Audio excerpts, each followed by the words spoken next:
কিও ভাই কি অবস্থা তোমার এই অবস্থা কাছের দাঁড়ি মশে যে কি অবস্থা হয়ে গেছে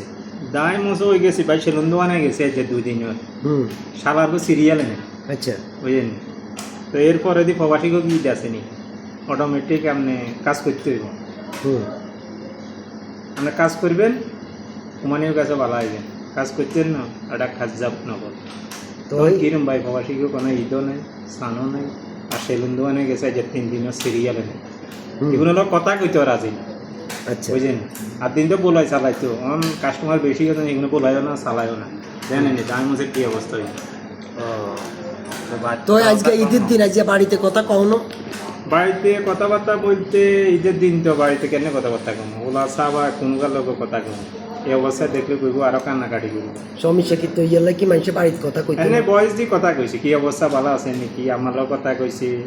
ওয়াইফের লোক কথা কইছি বাচ্চা কাচ্চার লোক কথা তারপরেও আজকে একটা সুন্দর ঈদের দিন গেছে কথা কোন উচিত ছিল না ভিডিও কলে না ভিডিও কলে অবস্থা দেখলে কইব কান্নাকাটি করবো আচ্ছা ভাই প্রবাসীকে এই অবস্থা যদি ভালো লাগে অবশ্যই লাইক শেয়ার করবেন আর ভিডিওটা অবশ্যই সবাই সবার কাছে পৌঁছে দিবেন এটা একটা শিক্ষণীয় ভিডিও অবশ্যই সবাই সবাইকে দেখার সুযোগটা করে দিবেন।